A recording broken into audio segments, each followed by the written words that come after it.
Today we're drawing to a conclusion a worship series that we've been focusing on the last several weeks. And at the heart of that series is a book that was written by Brene Brown called Braving the Wilderness. This is a book that is written to address some of the divisiveness that we're dealing with in our society and our culture today, being used by a lot of different groups to help a lot of different people come together and gather around the table and talk about how we can come together as a people. While there are many, many things that we could talk about from this book, the thing that we're focusing on above all the others is the idea of reconciliation that she addresses. As followers of Christ, one of our primary calls on this earth is to be a reconciling presence, to be a people who are about drawing people back together with one another, reconciling people with people, and reconciling humanity with God. And this is at the core mission of what it means to be Christians. And so in a world that feels increasingly divided right now, we are called to focus very intently on reconciliation and what it means to bring peace in the midst of the things that divide us. I do want to kind of get us all on the same page as we wrap up the series and point out a couple things that we've said every single week because they're so important. They're at the heart of what we're talking about, and if you take nothing away, please take these things away with you. And that begins with the idea of reconciliation, what it is and what it isn't. We've said this every single week because it's so important. Reconciliation does not require agreement. In order for our society to become reconciled and to come back together to heal the divisiveness that's out there, it isn't about everybody agreeing. It's about coming together in many ways, not just in spite of those disagreements, but bringing them together to make us stronger. We do not have to agree in order to reconcile. That said, reconciliation does require respect, the refusal to dehumanize, and the willingness to see one another as God's beloveds. And it means that we have to be vulnerable. I went ahead and highlighted refusal to dehumanize because while we've talked about it every week, and we talk about it even beyond this series, this is so important. It is crucial that we not dehumanize other people. And one of the ways that we're seeing this in today's culture, perhaps more than any other way, is through name calling and group speak. It is not okay to call people names. It's not okay to do it. It's not funny. It doesn't move the needle in terms of dialogue, and it's not helpful. When we call someone a name, we are intentionally demeaning them and taking away their humanity. The other thing that I mentioned was this thing called group speak. Group speak is when we talk about an entire group of people and we lump them all together based on certain characteristics. So the way they vote, the way they worship, the color of their skin, what part of the country they live in, whatever the case may be, who they love, whatever the case may be. We do this group speak thing where we talk about all of them using the same language. And that also dehumanizes them. So we want it, whenever we're having this conversation about reconciliation, at the heart of it is don't dehumanize. Because once we do that, we'll never see each other as the equals that we are and the equals that we need to be in order to reconcile. We've got to tell each other how we feel and what we believe without demanding conversion to think how we think and act how we act, and without dismissing each other's views as non-truth or invalid. We need to be in conversation with one another without trying to convince each other that you got to be just like me. While we might think that's a good thing, in essence and in the long run, it isn't. Building on that idea of reconciliation, we've talked about a couple steps we can take as people to work toward reconciliation. The first is the idea of working toward true belonging. And there's a big difference between true belonging and fitting in. True belonging means I'm authentic and real about who I am and what I understand the world to look like and what I think and all those kinds of things. I want to be real with you and I want to be vulnerable about that. Sometimes when we're real and honest with each other, it might create some tension. And sometimes when we're real and honest with other people, they may reject us. And that's why Brene Brown calls this braving the wilderness, because the wilderness that she's talking about is the wilderness of being willing to stand alone. To not just say what you think other people want you to say, or to be who you think other people want you to be, or to hide what you don't think other people want to see just so that you fit in. That will never work when it comes to reconciliation. We both have to be vulnerable and real with ourselves, and we have to create an environment, and this is part of our church's core mission. We want to create an environment where people come in, they can be real and they can trust us with their authentic self. Last week we talked about this challenge, this idea that we're called to look at the circle that is our life and to evaluate who's in our circle and who's missing. Often we get stuck in a circle of people who are just like us, and we get caught in this feedback loop where we're not hearing or seeing anything different from the world as the world in the way that we see it and want to hear it. And so we challenged ourselves last week. Who's in your group? Who's in your circle? And who's missing? Where are the people who think differently than you, who vote differently than you, who look differently than you, who love differently than you, who worship differently than you? Where are the people in your life that aren't like you?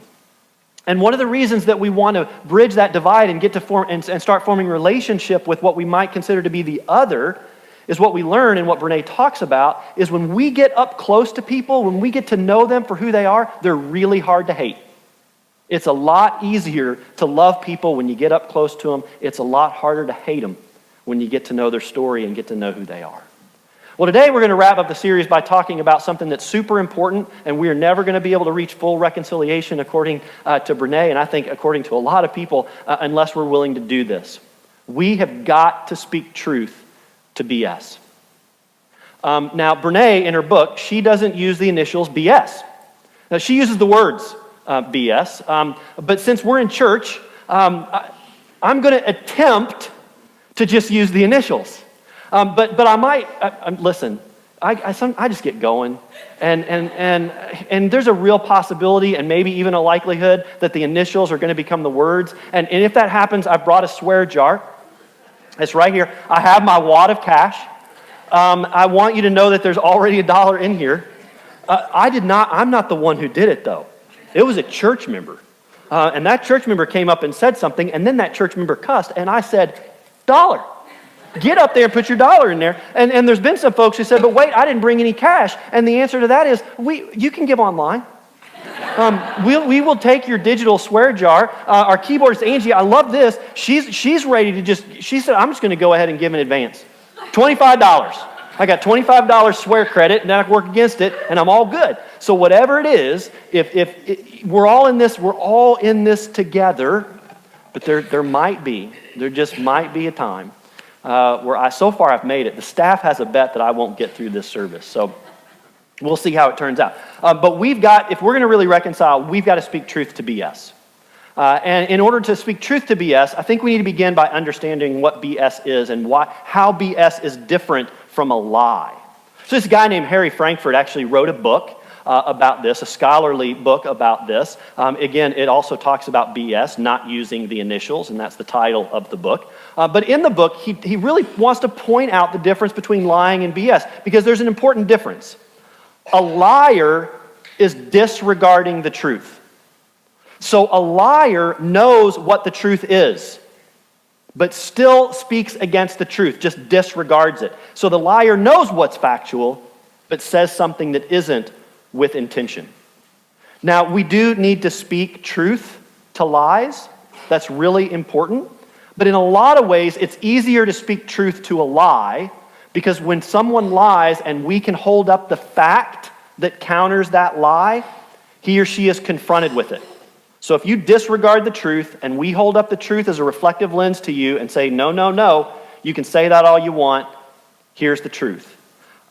We can kind of counteract the lie. Now, what we're seeing often is even when a lie is counteracted, it doesn't always stop the liar, right? Sometimes the lie just keeps going, and people keep perpetuating the lie even when they've been shown that what they're saying isn't factual. We can't stop that.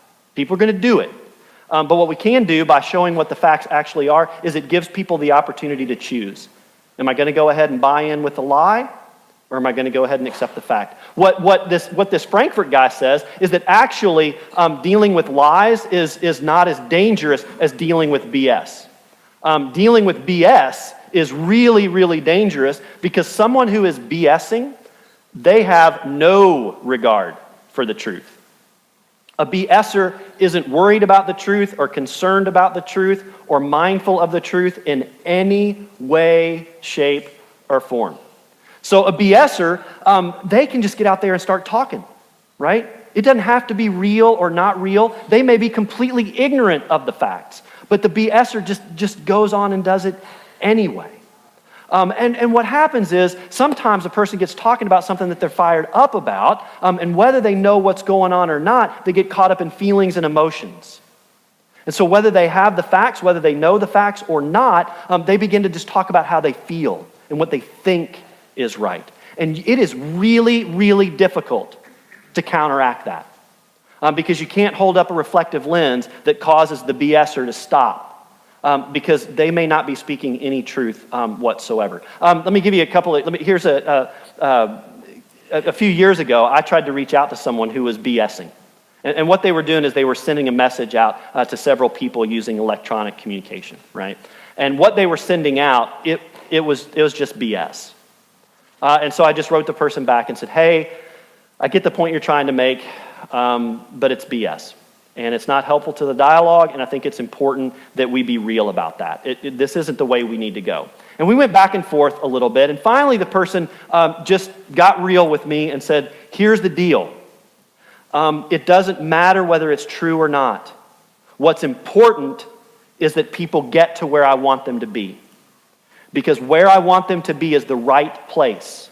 And even if I have to get them there through dishonesty, the means justify the end, because even if they don't know it, the end is better for it. The end that I'm looking for is better for them, even if they don't know it, right? Now, in that moment, that person was being really honest and authentic with me. My hope is that we all recognize that that's not the place we want to be. That is not a helpful place for us. And the ends, if we got to lie to get where we want to get, if we got to BS to get where we want to get, it's not worth getting there. We've got to be more authentic about that. But before we're too judgmental about the person, what Harry Frankfurt's going to argue is that in some way, to some degree, we are all guilty of BSing. We all do it. Here's an example of one of the ways that you might find yourself in a situation where you are either BSing or experiencing BS. There's a group of people and they're talking, maybe it's at school, at work, or in the neighborhood or wherever, and a topic of conversation comes up about a current issue, and people start sharing ideas and maybe getting into some argument and debate. Now here's the thing, you don't really know much about this. You've never studied it, you've never done any real work on it, you're not sure what the facts are, but you're pretty confident what your side thinks about it. You're pretty confident that your side, whatever that side may be, your political party, your religious affiliation, whatever it is, you're pretty confident that you know what your side would argue, whether your side's for it or against it. And so whether you have the facts or not, you enter into dialogue in a way that helps score some points for your side. You just kind of speak from the gut, and you speak pretty subjectively. Now, what Brene offers in her book is from her own experience. She said that she looked back over the course of the last year in her life, and she could count multiple times where she found herself in that situation and where she just BS'd her way through it. She just dove in and started talking. She really didn't know the facts, but she knew what her side would argue, and she wanted to support her side, so she just dove in. At the same time, she said over the course of the same period of time, she does not remember a single example of someone in that circumstance saying, wait a minute. Are we sure we've got the facts straight on this? I don't really know much about this topic, and I need to learn a lot more. It feels like we're arguing about a lot of stuff, but I'm not sure we know exactly what we're talking about. Now think about those two examples for a moment. Have you ever found yourself in that situation? Have you ever experienced that? Have you ever had anyone stop the conversation and say, wait a minute, I think we should all go do a little bit more research before we continue what's going on here? No. And look, we BS about a lot of things. We BS about movies we may not have seen, about books we may not have completed. We BS about places we've been or haven't been, places we've eaten or haven't eaten. We BS about other religions and what they believe and how they act and why they do things, even though we've never studied that religion, never even read their sacred text. We make assumptions and BS about all kinds of things in all manner of forms. I've even heard some of you BS about what you think is in the Bible. And I can tell that you're just BSing. And it's not that we're doing it with any ill intent.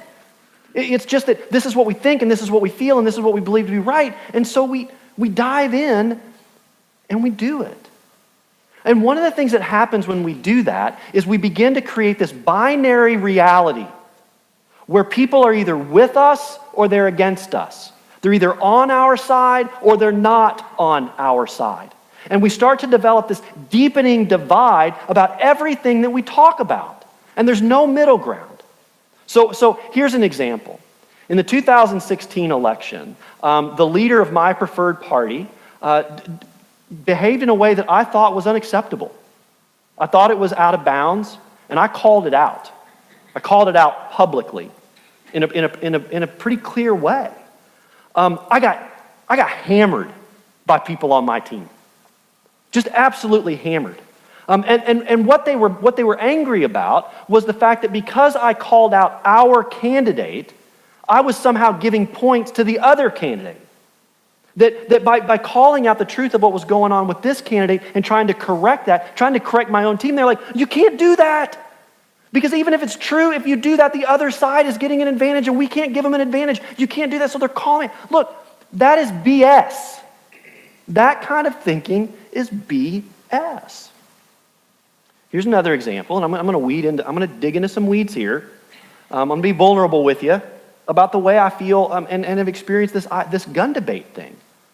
Look, I'm going to be pretty clear with you. I do not believe that every single person, just because they want one, should have access to a military-style weapon with high-velocity ammunition. And that's the big part there. I do not think that every person should have that. I also think that there could be some reasonable regulations and laws that may work us toward creating a less violent society than the one in which we live. Sometimes people hear me say that, and they think that I'm an anti-gun guy. That's BS. I am not an anti-gun guy. I grew up with guns. I grew up in Oklahoma. I was born in Texas. I think when I was on the way out of the hospital, they said, here you go. Look, my buddy and I would get in his 1969 candy apple red, black soft top convertible Mustang, and we'd go to Cache in Oklahoma with our rifles and with our shotguns in the back. We'd shoot skeet. We'd take the dogs and we'd go out bird hunting. We did it all the time, and I loved it and I valued it. And I've got no problem with that kind of gun ownership. Some people hear me talk about that and they think I'm a gun nut. That's BS, right? But that's what we do. We want to make it so simple that you're either for us or against us. You're either for all guns or you're against all guns. No. We live in the murky middle. And when we're in the murky middle, that's where we find reconciliation points. Here's my guess. My guess is that at some point in your life, someone's made some BS assumptions about you. Maybe it's because of your profession and who they understand that profession to be. Maybe it's because of the way they understood that you vote, or the neighborhood in which you live, or the high school or college that you went to. But my guess is that someone has oversimplified who you are as a person. And they've kind of shoveled some BS in your way. I also would imagine that there's been some times when you've done it as well. Because we're all just kind of prone to do it. And again, we just got to knock it off. So here's what this Frankfurt guy talks about. He says, everyone does it. We all know it's not preferable, but why is it that we do it? And he offers some pretty clear reasons. The first one, reasons why we BS. The first one is that we're hurt or we're afraid. When we are hurt or afraid that something's going to be changed, that we're going to lose something, that something's going to be taken away from us, or something that we value is going to be hurt, we get defensive and we get emotional. And once we get defensive and emotional, we start to BS because we got to score the points. Because we can't let the other side threaten what we're afraid we're going to lose or hurt those that we are afraid are going to be hurt. We're skeptical that the truth can be found. And maybe you've heard people say that. How do we even find the truth today? Because you go out there and you're hearing all kinds of different things. You don't know what's real and what's not real. Which sources can you trust? Which ones can't you trust? If we don't think we can find objective truth, it's very easy to allow subjective ideas to be owned as truth. And we quit objective inquiry and we just argue on a subjective nature. We also BS just because we want to fit in. A group's talking about something and we know that something's important, and so we pitch in because we want to fit in. We talk about a book or a movie we haven't read or seen because we want to fit in. We talk about a place we might not have been, but we want to fit. And so we just find ourselves in this ridiculous loop where instead of being authentic, We just want to fit in. And so we find ourselves shoving a little BS so that we can fit in. These are some of the reasons that we might find ourselves in a place where we're kind of BSing. So how do we stop it? I mean, if this is where we are and this is what we do and we all do it and we all have seen the damaging effects of it, how do we stop it and how do we stop it with grace? How do we speak truth to BS? The first step for me, I think, is to start with self. We need to name what it is that's causing, that we're afraid of losing. So when we find ourselves in a place where we're wanting to score points, where we're really wanting to argue our side, sometimes the level of our anger and kind of our energy towards an issue is reflective of the vulnerability that we feel around it. The hurt that we feel around it and the fears that we have about it will cause us to elevate, and we'll speak out of emotion because we're so afraid of what's going on. We need to name our fears and we need to name our hurts. And the other thing that they talk about that's so important is it's super important that we recognize that everybody has fear and everybody has pain. So that person who's kicking back at us, they're afraid too. They're hurting and they're in pain too. I mean, I remember just a very quick example. We talked about this before. After Ferguson happened, and there was all this kind of eruption of Black Lives Matter and Blue Lives Matter, and there was all this anger and all this stuff going on, and people were making assumptions about people on both sides, and it got really tense, and there was all this stuff. There was a lot of BS getting shoveled around. This is something that was happening, and people were afraid, and I get it. I got an African-American son. I said this then and I'll say it again. I'm scared to death that kid's not going to come home. He deserves the right to come home. And I want him home, and I need him to come home. I don't care what happens. Even if he makes a mistake, I need him to come home because I love him and I'm terrified. The way you're terrified of something happening to your kids, I'm terrified of that. I want my kid to come home, right? But as I've also shared with you, my stepfather was a cop. And so the whole time that I'm being raised as a kid, I just want my dad to come home. I don't care. I didn't care what that took. I wanted him to come home, right? I don't care which side you kind of align yourself on that. Every parent wants their kid to come home. And every parent's terrified that their kid's not going to come home. Every kid, even if they don't know it, they want their mom and dad to come home. And they're terrified at the thought of their mom and dad not coming home and spouses not coming home. What if instead of getting arguing about which lives matter and spreading BS about which side's right and which side's wrong, we just sat down and we said, what are you afraid of? Can we just sit in our shared fear and work toward a place where no one has to be that afraid of their loved ones not coming home? Not now, not in this country. That's the murky middle. That's where we begin to reconcile, when we recognize that we have fears and we have hurts. And they're real. And once we know that about ourselves and we see it in others, we can start moving forward. And folks, we have got to be willing to seek out the truth. I'm not going to buy it anymore that the truth is impossible to find, because it isn't. We just have to work harder for it. And laziness isn't an excuse for not knowing the truth. We got to get out there and we got to dig. But here's what I think is the bigger barrier to finding the truth. I'm not sure we want to know it. Because in order for us to really seek the truth, we have to be willing to be proven wrong. And if we're not willing to be proven wrong, we're not going to dig very hard for a truth that may prove us so. And so if there's something we believe deep in our gut to be true, and we've owned it and we think it's right, we know it's right, even if we've never studied it, we're not going to go out there and look for a truth that's going to prove us wrong. That's not in our makeup. But if we want to quit shoveling BS, we got to be willing to be proven wrong. Don't assume the worst of others. People are speaking out of fear. They're speaking out of hurt. I don't think everybody who's shoveling BS is intentionally out to do something malicious. I think some people are. Either way, it hurts. But let's not assume that the person is evil. Give them enough rope. If they are, they'll prove it. Express empathy and curiosity. If you expect that someone's BSing you, start drilling down a little bit. And confess, I don't know much about what you're saying. Can you help me understand, where did you read that? Where did you discover that? Can you lead me to the stuff that you're talking about? Because I need to learn more about it. This isn't a gotcha moment.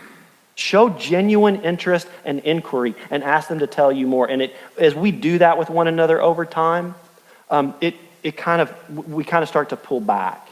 And we may start to find ourselves practicing a little bit more honesty. Don't shame on public forums. This is real easy. But if you see someone do something publicly and you think it's BS, it's not helpful to reconciliation if we shame them. It's fun. It's engaging. It makes you want to go pop some popcorn and see what happens next, but it doesn't work us towards reconciliation, right? So this isn't. We're just scratching on the tip of the iceberg here, but you're kind of getting a sense of what they're saying. There's some ways that we can stop this. As always, I wanted to turn to Scripture and kind of see what's going on. There's so much there in regards to this topic, but I was really drawn to this word from the letter to the Ephesians. They were struggling to find truth and struggling to find wisdom, and so they were kind of in this place of just instability. And the writer of Ephesians was saying to them, you got to drill down. You got to find the truth, and you got to claim wisdom. Then you will no longer be like infants, tossed back and forth by the waves, and blown here and there by every wind of teaching, and by the cunning and craftiness of people in their deceitful scheming. The truth grounds us. BS blows us around. It tosses us around. And we got to quit being like infants. We got to quit acting like children. We got to find the truth, and we got to speak it clearly.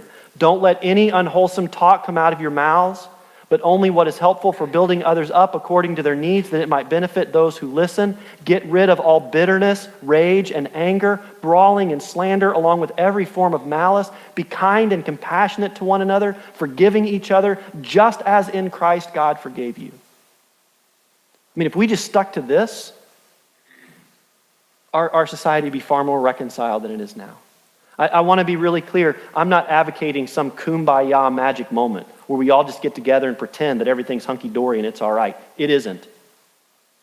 You may not agree with everything we've talked about over the course of the last several weeks. You may not agree with where I am on gun control matters and politics and all that kind of stuff. You may not agree with much that I've said this morning. You may have just been sitting on the edge of your seats this morning hoping that I was going to end up putting $1 in that jar. I don't know where you are this morning, and I don't know how this is landing on you. But I need to speak some truth right here, right now, and we need to be clear about it. What's happening out there is real, and it's serious. And we're at a tipping point. And if we don't step back from the tipping point, it's going to get worse. If you think it's bad now, if we don't start stepping up and calling out BS and saying we're not going to have it, it's going to get worse. I believe that as Christ followers, in many ways, as much now as it has ever been, it is essential for us to stand in the middle and to hold people to account. It doesn't mean we have to agree. It doesn't mean that it all has to be exactly the way we want it to be. But we have got to call people out on their BS, and we've got to stop it. This is, I'm not some kind of conspiracy guy. But things go south when cultures and societies get in this place. And it's real. And so wherever you are on it, let's not pretend that it's not a big deal and that it's just okay. Because it is a big deal. And it's not okay. So let us as a people just find that way to be honest and real with one another, to reconcile with one another, to speak truth and to seek truth, to do so gracefully and civilly. Jesus says the truth will set you free. He was talking about him. But I believe it speaks to much more than that. I'm ready to give it a try. And I hope that you'll join me in that effort. Amen.